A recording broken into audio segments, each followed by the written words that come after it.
DH Football Club. Le décrassage. Salut à tous, très heureux de vous retrouver dans le DH Football Club pour ce premier épisode du décrassage en 2026. Très belle année à tous et notamment à Solène Jacques et à Kairo Peters Mamba qu'on embrasse ainsi que leurs parents. Casting du jour, bonjour, on va lui souhaiter la santé et de ne plus aller à la foire de Liège. Bonne année Christophe Franken. Bonne année, meilleurs vœux à tous. On ne va pas lui souhaiter de ne pas connaître la crise au standard parce qu'on sait que ça arrivera la crise au standard cette année. Bonne année Vincent Bloire. Bonne année à tous. On lui souhaite du soleil, du ciel bleu et très peu de pluie. Bonne année Frédéric Bleus.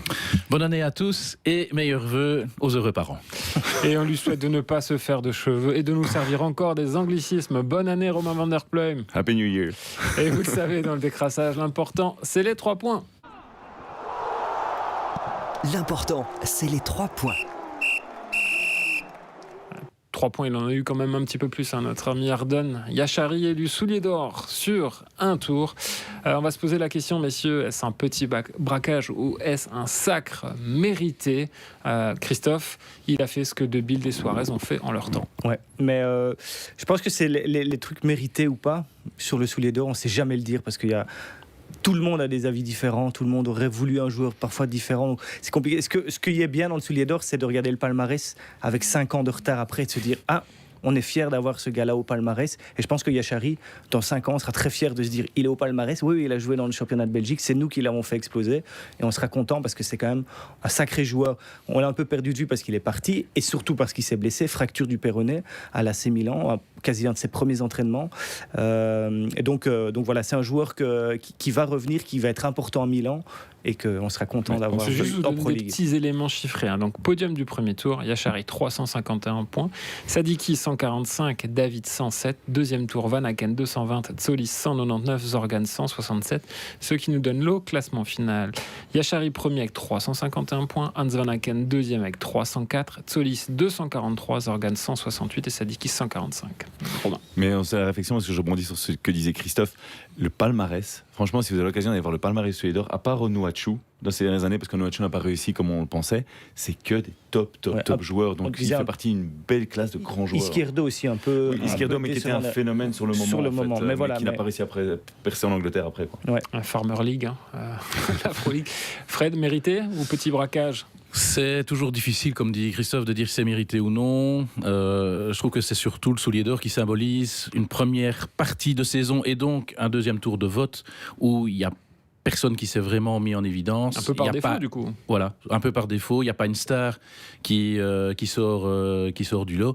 Et donc, c'est ça aussi que ça dit de la saison. Moi, je suis quand même étonné. Alors malheureusement, on a trouvé le titre après la cérémonie, mais donc on aurait pu titrer Bruges tout-puissant, parce que le top 3 est manifestement une première pour un club. Donc Bruges est quand même aux 3 premières places, alors que c'est l'Union qui a été championne et qui est toujours première ici de la saison. Ça démontre aussi à la fois un paradoxe et... je pense un petit peu une manière de voter, mais on aura peut-être l'occasion d'y revenir. Ouais, l'Union, on en parlera tout à l'heure. Vincent, c'est mérité pour toi ce sacre de Yachari? Globalement, oui. Moi, je suis quand même surpris notamment du peu de points entre guillemets que Sadiki a récolté au premier tour de vote. Même si j'avais voté pour Yachari au premier tour, donc voilà. Mais oui, je suis quand même étonné qu'il ait autant survolé ce premier tour. Je pensais que les votes auraient été un peu plus dispersés.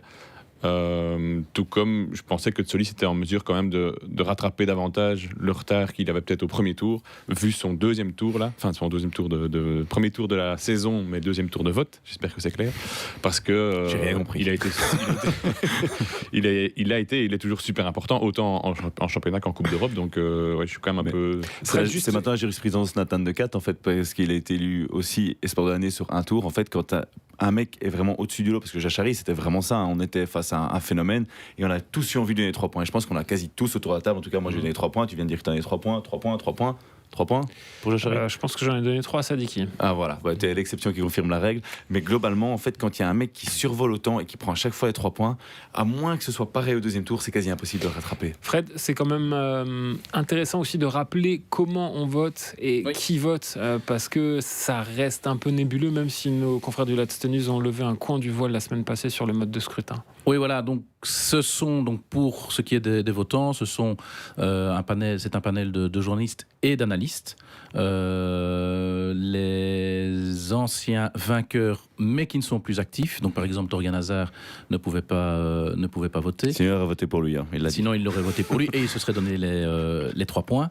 Les arbitres peuvent voter, ainsi que des dirigeants de l'Union belge et de la Ligue Et Brugeois, non?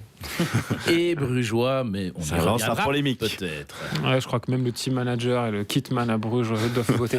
Non, plus sérieusement, donc Christophe, on vote en mai, généralement, à la fin du championnat et au en mois de décembre. ouais. Donc voilà, c'est un peu pour... Et alors, ce qui est très différent du début, c'est qu'on reçoit non le vote électronique, c'est un mail qu'on reçoit. Avant, évidemment, il fallait voter, on recevait un courrier ou on recevait à la rédaction.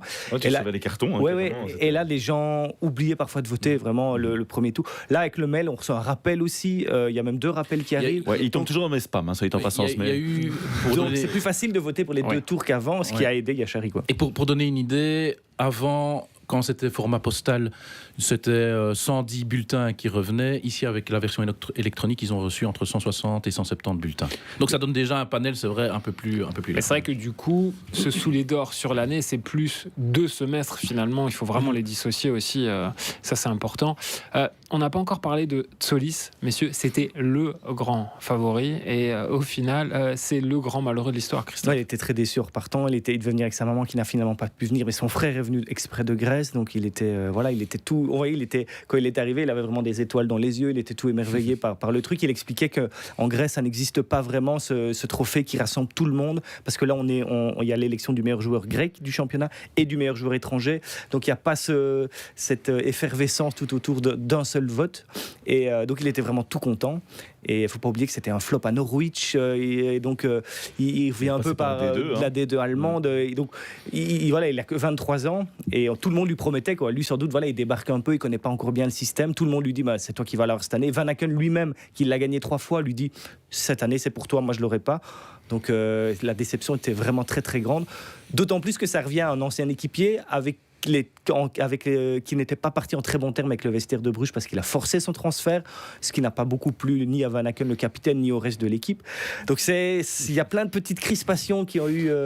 Il a mis 40 briques dans les caisses quand même. Hein. Merci, monsieur. mais En un an. ça ne revient pas au vestiaire. Hein. Les 40 briques ne sont 36. Ouais, non, voilà. Et c'est 36 parce que beaucoup disent 39, mais c'est 39 Ouais, si tous les bonus Mais même, sont disons que assurés. net, Mais t'as bon, 30 millions qui débarquent dans les caisses de Bruges. Bien sûr, mais bon, merci, c'est monsieur. Bart Vrak qui est poète. Non, mais Bart Vrak, justement, il a été. Un de ses premiers trucs, c'était d'aller consoler Tsolis. Parce qu'il sait très bien que Tsolis, c'est 25 buts, 23 assists en 2025.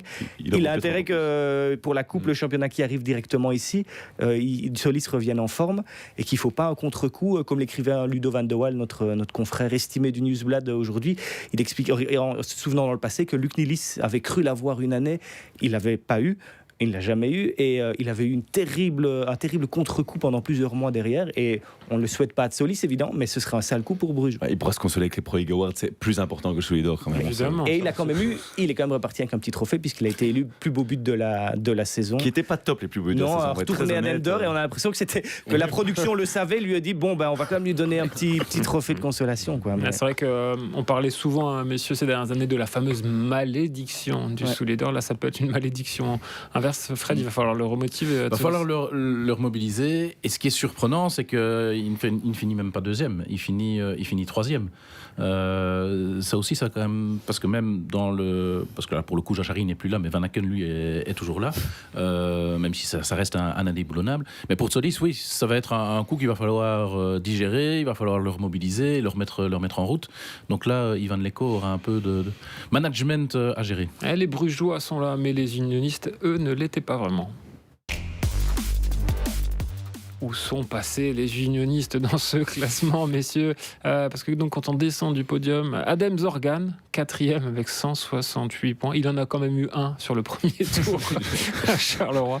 Noah Sadiki, 5e avec 145. Promaïs David, 6e, 140. Ivanovic, 7e, 101. Et ensuite, Nathan Decat, on y reviendra avec 55 points et 8e. Vous comprenez, messieurs, de voir les unionistes. Ils sont à 3 dans le top 10, c'est qui Ouais, 4. Quatre même dans le top Vanout est 10e. Ouais. Bah voilà, que t'as le Vanout, résumé, ouais. je pense. Mais pourquoi ne sont-ils pas plus hauts finalement? Ici, déjà, il n'y a pas de joueur qui s'est vraiment sorti du lot. Le fait que Zorgan soit le mieux classé des unionistes alors que c'est le seul qui n'est pas champion, c'est quand même symbolique qu'il n'y a pas. C'est que des joueurs travailleurs finalement qui ont été trucs. D'ailleurs, il n'y a qu'un seul attaquant. Le premier attaquant, c'est. Il y a David et Ivanovic quand même. Oui, derrière, mais voilà, le premier attaquant au classement. Au classement, c'est David, le premier vraiment attaquant pur. Et d'ailleurs, quand on regarde le palmarès ces dernières années, c'est un gardien, un défenseur, Van Aken qui est un milieu offensif, milieu de terrain, milieu offensif, mais il n'y a plus d'attaquants. Et donc, c'est Onuachu le dernier, je pense. Hein. Ouais, voilà, c'est Onuachu qui avait fait un braquage, un vrai braquage cette année-là. Et parce que les Brugeois s'étaient perdus, s'étaient disputés tous les points. C'était Olshauser, je pense, cette année. Non, c'est Raphaëlov. Mais bref, les unionistes, il n'y a pas de grande personnalité qui ressort finalement. D'ailleurs, le seul qui repart avec un trophée, c'est Pucognoli, qui était le visage de cette union. C'est aussi les dirigeants qui sont le visage de cette union, mais c'est difficile. C'était aussi et encore plus cette année. Mais c'est toujours le même problème, c'est qu'en fait, voilà, les trois de l'union qu'on a cités, que ce soit David, que ce soit Ivanovic ou Sadiki, en fait, ils se sont mangés les points l'un l'autre, parce qu'en fait, il y en a qui ont voté pour Sadiki, il y en a qui ont voté pour Ivanovic, et en fait, c'est ça qui fait. Alors, d'accord et pas d'accord. Mais bon, les trois Brugeois prennent première place. On peut dire la même chose pour Yachari et pour Tsoli sur le premier tour. Oui, mais sauf qu'ils prennent moins de points quand même, donc c'est plus étalé leur vote entre guillemets. Est-ce que Yachari était vraiment autant au-dessus de Tsolis et de Van Aken sur le premier tour que Sadiki et David Parce qu'il y avait autant d'écart, messieurs.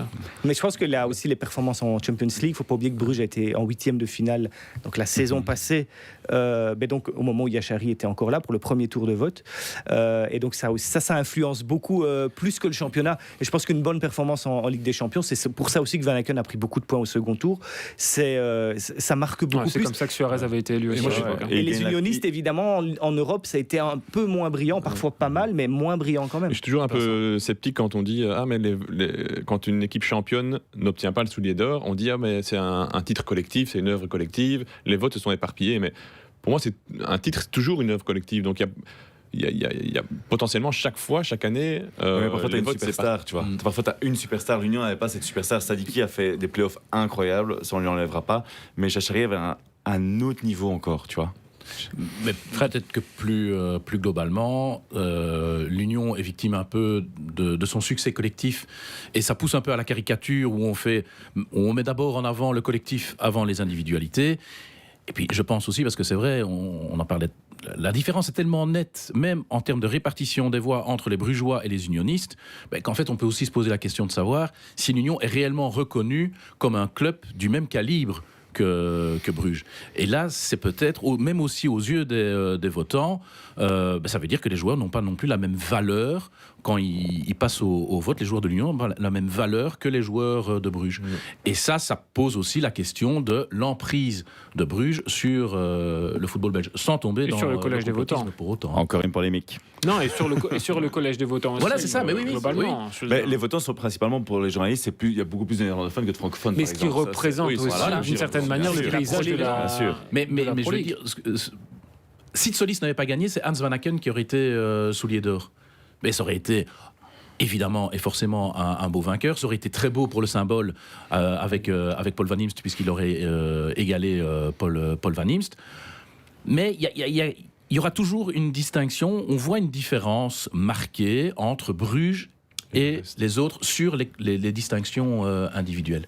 Cette fois-ci, c'est quand même plus marqué encore que les autres années, de par le fait que c'est un podium 100% brugeois et que l'Union est renvoyée, mais c'est même pas à 2 marches, c'est à 4-5 marches qu'ils sont.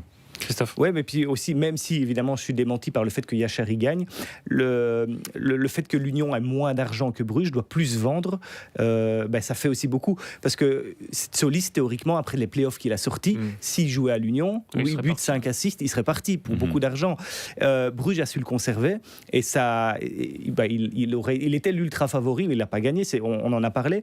Et ils savent garder des garçons comme Van Aken, qui est quand même. Il n'y a que Bruges qui pourrait garder Van Aken en Belgique. Parce qu'il y a masse salariale de beaucoup de clubs à lui tout seul. C'est ça. Et donc finalement, l'Union, s'ils avaient dit allez, on fait un effort, on garde Ivanovic encore une saison, voire 6 mois, Ivanovic, c'est peut-être lui qui aurait le soulier d'or aujourd'hui dans son salon. Donc c'est aussi l'impact effectivement médiatique de l'Union, l'impact financier de Bruges qui fait que ils écrasent le football belge et ils savent se permettre pour un vote comme ça sur 2 tours de mettre les 3 premiers, avoir les 3 premières places, quoi. Et globalement, moi je trouve quand même qu'il faudrait revoir le timing des votes, de faire ça sur une saison. Et pas... Mais c'est pour ça les qu'on Pro a les League Pro League Awards. Non, Voilà. donc, Voilà, mais c'est l'occasion de le Et glisser. donc rappelons quand même juste les Pro League Awards organisés par la Pro League, où ce sont les joueurs et les entraîneurs qui votent. Ce sont les principaux acteurs. Là, ce ne sont pas les on journalistes. n'a rien à dire. Non, on n'a rien à dire. Et c'est On a mieux. juste à écrire. Mais sauf que quand même, on peut signaler que Yachari a gagné le Pro League Award Exactement. l'an passé et il a gagné le soulier d'or. Donc finalement, les journalistes qui n'y connaissent rien, finalement, voilà, tout le monde est d'accord avec les joueurs et les entraîneurs. Ça n'arrive pas souvent, en tout cas, que ce soit le même, par ce côté de vote sur une année, sur une saison. Mais là, enfin, c'est vraiment le même vainqueur, Yachari, les 2 fois. Et pour évacuer tout éventuel suspense, le Latsenius n'a pas prévu de modifier son mode de scrutin, contrairement à France Football, puisque France Football, le Ballon d'Or a été créé en 1956, le Soulier d'Or en 1954, mais personne ne sait si c'est... Le Ballon d'Or s'est inspiré du Soulier d'Or, mais l'idée n'est pas de modifier le mode de scrutin. Ce sera toujours sur une année civile. Et c'est tant mieux parce que je trouve qu'il y a tellement de choses qui changent dans l'histoire du football. On essaye tellement de révolutionner tout, les traditions du foot. Toi, t'es un anti-VAR, je le sens. Non, alors là, pas du tout. Je suis à 100% VAR. Mais voilà, le fait que, on le sait, le Soulier d'Or, c'est ainsi depuis le début. C'est la tradition, c'est spécial, mais c'est pourquoi pas. On est au pays du surréalisme, donc pourquoi pas. Et pour respecter cette tradition. On change Et plus voilà. facilement de format de compétition que de... Bien sûr, mais on change tellement tout dans le foot, que ce soit en Belgique ou à l'international. On fait des coupes du monde avec tous les pays du monde. Ici, le Soulier d'Or, on respecte cette tradition. Voilà, Je trouve c'était c'est la minute ancien combattant de Christophe Frankel. mais j'aime le VAR, je suis pour le VAR et Merci. pour plein de nouveautés, mais pas ça. En tout cas, vous l'avez compris, le lauréat du Soulier d'Or fait débat. Par contre, il y en a un qui a fait l'unanimité. C'est celui qui a été élu gardien de l'année, c'est Colin Kosemans. Monsieur, je pense qu'il n'y a pas débat. Colin Kosemans a été le plus régulier, à défaut d'être le plus flamboyant aussi. Et Fred, finalement, c'est ce qui renvoie aussi à ce que tu disais tout à l'heure par rapport à l'absence, entre guillemets, de stars dans notre championnat. Il y a ça. Après, ce serait qu'Anthony Maurice, qui pour une fois, pour le coup, avait fait des très bons Champions Playoffs, parce qu'on se rappelle que ce n'a pas toujours été le cas par le passé. S'il était resté, il aurait sans doute été gardien de l'année. Le paradoxe avec Colin Kosemans, parce que j'ai fait mes petites voix avant l'émission, j'ai lu le papier de Romain, c'est que manifestement il est moins efficace ou moins décisif, en tout cas en ce début de saison que la saison passée, et il est meilleur gardien de la saison. Oui, mais c'est surtout grâce au tour. et aussi par l'absence de concurrence. Personne ne se dégage au deuxième tour. Par l'absence de concurrence, et C'est par défaut sur le deuxième tour, monsieur. Sur le deuxième tour, c'est par défaut. Si tu prends l'année, c'est un beau vainqueur. Si tu prends global, comme tu disais, la continuité, etc., c'est vraiment un beau vainqueur. Mais quand tu vois les mecs qui ont été plébiscités avant, il y a quand même un autre niveau. Il y a eu qui ? Il y a eu Mignolet qui a gagné plein de titres. Jean Buté, Kalinic qui en a gagné plusieurs. Il y avait Ludovic Butel qui avait quand même fait une superbe saison avec Bruges à l'époque. C'est peut-être... Je ne vais pas dire un cran en dessous parce qu'il faut laisser à Colin Kosemans ce qu'il a remporté ici, mais c'est vrai qu'il y a un côté par défaut plus que d'habitude. Et puis après, il ne faut pas oublier qu'on a 2 gardiens belges jeunes qui sont partis dans des très grands clubs. C'est Nola Mens à Manchester United et Mike Penders à Strasbourg, forcément. Au-delà de ça, c'est vrai que Christophe, c'est sympa aussi de le récompenser, entre guillemets, pour l'ensemble de son œuvre, parce que c'est un gardien qui a une histoire particulière. Qui revient de nulle part, qui était numéro 3 Anderlecht, qu'on se demandait presque ce qui faisait à Anderlecht. Un dirigeant d'Anderlecht est arrivé et on lui a dit « T'inquiète, lui, c'est juste le clown ». C'est voilà, vraiment... C'est pour vous dire le statut qu'il avait à Anderlecht. Le leader, je me souviens d'être allé une fois à un stage en Autriche avec Anderlecht où il était numéro 3, mais il avait joué un match une mi-temps contre des Tchèques, le Sparta Prague. Je crois qu'il s'était battu 6 ou 7-0 Anderlecht. Il était catastrophique, Kosemans, mais vraiment catastrophique. Tout le monde se regardait en se disant mais comment, heureusement qu'il est que numéro 3. Et voilà, donc c'est une belle histoire, effectivement, bravo à lui, mais c'est aussi parce que c'est le seul finalement grand club Anderlecht qui n'a pas changé de gardien vraiment truc. Si Skerpen avait fait les deux aussi, parce qu'on peut dire Maurice, mais si Skerpen est arrivé plus tôt, il aurait sans doute été côté. Si Mignolet avait pas eu toutes ces blessures, sans doute qu'il serait aussi mieux classé qu'Ozemans. Ouais, c'est ce qu'on disait, un Gang peu par Penders défaut, hein. aussi, peut-être même, qui sait, parce que Penders a quand même pris pas mal de points. Par contre, au il faut premier laisser tour. un truc, c'était la plus belle scène de ce soulier d'or. C'est Avec ses l'arrivée de enfants, sa ouais. maman, de ses enfants, visiblement, parce que j'ai écouté le podcast des organisateurs ce matin en arrivant, qui expliquait que la maman était en larmes dans les coulisses et que ça n'avait pas s'arrêter de pleurer et tout, et que visiblement Kozeman s'était très touché. Il est venu à l'interview d'ailleurs chez eux après, et tu sentais encore un peu des trémolos dans sa voix. Donc vraiment, je pense que ça l'a touché, et il a fait tout un discours un peu... TED Talk, un peu, j'allais dire, j'ai encore utilisé un anglicisme, je vais pas le faire, mais un speech de motivation comme ça, vraiment pour ceux qui croient. Speech aussi en anglais. C'est accepté dans le langage français. D'accord. Un discours. Ah, voilà, Romain, c'est bravo. vrai qu'on évoquait ce côté pour l'ensemble de son œuvre. Et il y a aussi sa situation à l'instant T qui est nettement plus compliquée. Comme Fred le disait, tu as mis en avant ça ce matin dans le papier. Il est moins décisif ces derniers temps et son avenir est en suspens. C'est l'œuf ou la poule. Quel est le premier des deux?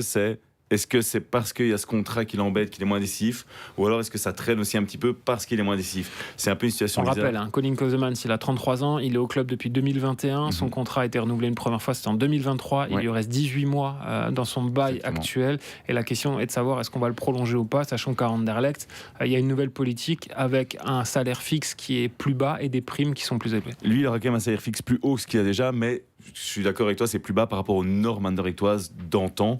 Donc tout le monde au club considère qu'il mérite d'être augmenté. C'est un employé qui passe un cap et qui est augmenté parce qu'il a passé un cap dans une entreprise. C'est tout à fait classique, ils sont d'accord avec ça, mais lui en veut plus et veut plus de sécurité. Et en fait, au club, on le comprend. Parce qu'en fait, ils se rendent compte que, vu son parcours, vu tout ce qu'il a vécu, c'est normal qu'il ait envie d'être fixé. L'Anderlecht lui offre un contrat jusqu'à quasi 36 ans. Et lui, il veut un salaire maximal pour se dire, ok, je suis tranquille aussi pour mes vieux jours, pour tout ça. Donc en fait, c'est un peu, ils doivent tous les deux mettre de l'eau dans leur vin parce qu'Anderlecht n'est pas prêt à changer sa politique juste pour Colin Kozeman, sachant que c'est un gardien qui ne rapportera pas d'argent et que Olivier Renard et Tim Borgen ne savent pas dans quel état il sera dans 2 ans. Donc mettre un contrat max pour un mec qui va peut-être commencer à doucement perdre son niveau, mais c'est un qu'il est jeune risque pour Anderlecht. Donc on verra un petit peu comment ça va se mettre, mais la situation est tendue et on sent fort que Colin Kozeman s'est affecté par le fait qu'il n'y a pas de solution actuellement. Avant de revenir sur le futur aussi des gardiens d'Anderlecht, puisqu'il y a quelques infos là-dessus au niveau du mercato, messieurs, rapidement, oui, non, est-ce qu'il faut prolonger Colin Kozeman, Vincent? Moi, j'anticiperais surtout l'après, et je suis très curieux de voir le numéro 2 qu'ils vont prendre. Si j'ai bien compris, ils en cherchent un puisque Kickenborg va partir. Je pense que l'identité du numéro 2 dira peut-être beaucoup sur Et c'est ça qui le est aussi- futur de Kozeman. 100% d'accord avec toi, tu as tout à fait raison. Et en fait, mais ils sont dans un dilemme aussi que Kozeman, souvenez-vous, quand Kasper Schmeichel signe, il se bloque le dos quand il l'apprend tellement ça l'a stressé. Kozeman, c'est quelqu'un de plus sensible qu'il n'y paraît. Et donc, je crains que si Anderlecht lui met un numéro 2, ou plutôt un 1,5 dans les pattes, que ça le stresse, ça le bloque, et en fait que ça le fasse déjouer, et que ça crée une problématique des gardiens. Ça en fait. facilitera le choix d'Anderlecht de faire passer le numéro 2. Mais Sauf pour moi, qu'il il faut transférer un Après, très il bon faut un gardien. numéro parce que- 2 qui soit prêt à devenir numéro 1 très rapidement alors, et ça coûte du pognon, et Anderlecht n'en a pas beaucoup. Fred, on le prolonge ou on le prolonge pas à Kozeman? Jusqu'à 2 mois, j'aurais pu dire oui. Depuis 2 mois, je trouve qu'il a fait quelques boulettes, ou en tout cas, il est plus aussi sûr. Alors c'est peut-être à cause du contrat, mais donc pour moi, je ne le prolonge pas. Christophe? C'est cruel, mais non, faut pas le prolonger. Et donc Romain, forcément, on évoquait les pistes qui sont lancées au niveau du mercato avec une info révélée par Julien Parsinski la semaine dernière, avec un intérêt pour Martin de la Vallée. On cherche un gardien du côté d'Anderlecht. Je crois qu'ils sont tous les gardiens du monde. Pour le moment, c'est plus ou moins ça. Et pour revenir par contre sur le débat, moi je prolonge directement Colin Kozeman parce qu'en fait, il n'y a pas de patron dans ce vestiaire. Et si tu Ouais, mais- perds Colin Kozeman maintenant, Si tu l'as comme numéro 2, c'est un mauvais patron alors. Ouais.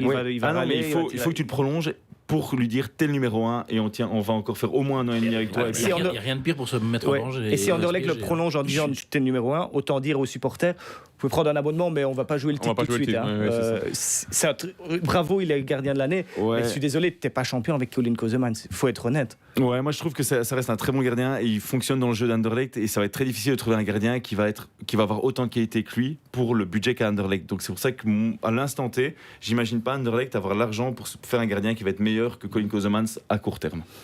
Parce que je ne sais pas combien ça coûterait un gardien qui a des pieds comme lui, qui a du leadership comme lui et qui a quand même quelques arrêts. Il a fait des boulettes, hein. Je vais pas le défendre, hein. J'ai été le premier à écrire ici dans l'intro de mon papier qu'il est moins bon. mais ça reste un de tes piliers de ton équipe actuellement. Hein. Bien sûr, mais ça dit beaucoup ici d'Anderlecht. Mais Oui, voilà. si Anderlecht veut être ambitieux pour cette saison et tout, il n'y a pas de souci. Mais ambitieux et dire on prolonge Mais tu vas chercher le Kozemans et on met t'es numéro 1 alors que tu vas avoir 34 ans. C'est autant dire, on n'est pas encore prêt pour jouer le titre. Mais tu vas chercher quel profil? Sincèrement, à un prix décent, t'as quel gardien que tu peux y chercher Ouais, qui je va être crois, meilleur que lui? je crois que le directeur sportif, Olivier Renard, Ouais. je pense qu'il a joué quelques matchs comme gardien de but, il a dépanné. Voilà. Et je pense qu'ils ont engagé un garçon qui s'appelle Silvio Silvio Proto. Et donc, s'ils savent pas aller chercher un bon gardien ambitieux, qui effectivement coûte pas trop cher, alors qu'ils arrêtent la cellule de recrutement. Alors, Bien sûr, mais ça elle va- est là pour ça. Moi, je dis que ça va être un fameux défi. Hein. Vous savez à quel point le poste de gardien, c'est touchy. Ouais. Et aller chercher un mec qui coûte pas cher, qui va... Frutos est allé chercher Peano en Argentine. Ouais. Tu Tu l'as penses fait jouer en D2. Tu penses sincèrement que Peano, tu le mets maintenant numéro Je dis 1 pas- Anderlecht? Ah non, Je dis ça pas marche ça, pas, hein. mais je dis Non, qu'il y a mais moyen de trouver des très bons c'est- gardiens ouais, pour bien pas sûr. très cher. Bien sûr, mais il va falloir trouver un gardien et gérer cette situation avec Kozemans. Comment tu C'est le fais pour ça qu'il ne toi faut pas le prolonger. hein. Je pense que le débat est lancé et on n'a pas fini d'en parler. On se retrouvera naturellement dans un prochain épisode du DH Football Club dans le décrassage où on reviendra sur notre merveilleuse Jupiler Pro League qui reprend ce week-end dans la foulée des quarts de finale de la Coupe. À bientôt, salut. DH Football Club. Le décrassage.